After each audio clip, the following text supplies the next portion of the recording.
Assalamualaikum warahmatullahi wabarakatuh. Sahabat beriman yang dirahmati Allah, Syekh Jangkung sering disebut sebagai penyebar agama Islam di Nusantara. Semasa hidupnya, sosoknya begitu populer di tengah warga keresidenan Pati. Syekh Jangkung merupakan putra dari Sunan Muria.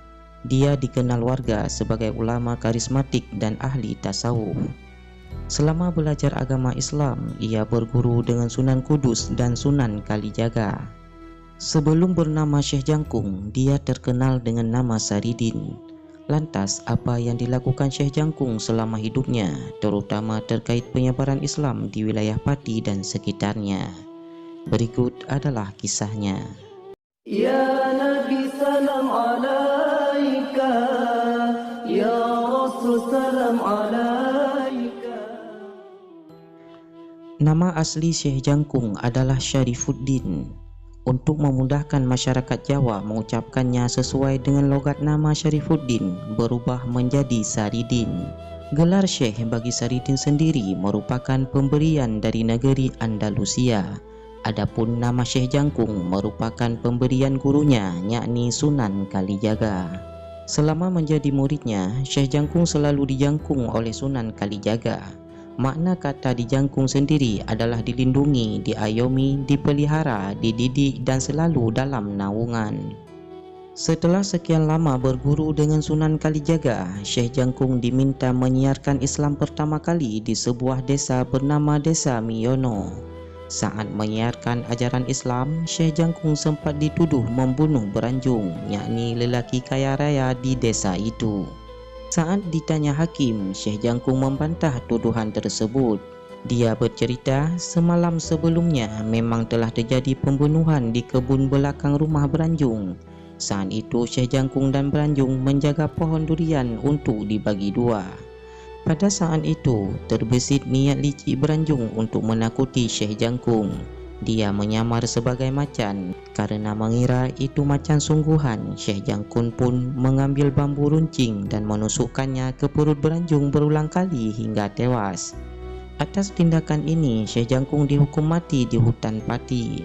Namun Syekh Jangkung ternyata masih hidup dan lari dari hutan untuk selanjutnya pergi ke Kudus.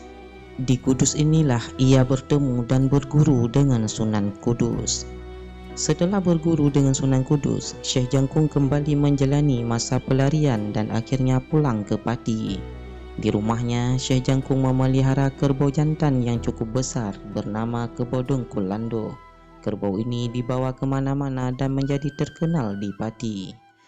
Selain dengan Sunan Kalijaga, Syekh Jangkung juga pernah menjadi salah satu santri Sunan Kudus. Pada suatu hari, Sunan Kudus menguji kesaktian Syekh Jangkung yang saat itu dianggap paling pintar di perguruannya. Saat itu, Sunan Kudus bertanya apakah setiap air pasti ada ikannya. Syekh Jangkung menjawab, ada Kanjeng Sunan. Mendengar jawaban itu, Sunan Kudus memerintahkan seorang murid untuk memetik buah kelapa dari pohon di halaman. Buah itu kemudian dipecah, jawaban Saridin pun terbukti. Ternyata di air buah kelapa itu terdapat sejumlah ikan. Sunan Kudus tersenyum, namun santri lain menganggap Saridin lancang dan pamer kepintaran. Semasa hidupnya, Syekh Jangkung melakukan pengembaraan kemana-mana, termasuk ke wilayah Kulon Progo. Di sana terdapat sebuah makam yang diduga merupakan makam Syekh Jangkung. Tak hanya itu, Syekh Jangkung pernah bekerja sama dengan Raja Mataram, Sultan Agung, untuk menumpas kejahatan dan menyebarkan agama Islam di masyarakat. Dalam hubungan keluarga sendiri, Syekh Jangkung merupakan kakak ipar dari Sultan Agung. Karena Syekh Jangkung menikah dengan kakak dari sang Raja Mataram itu, yakni Retno Jinoli.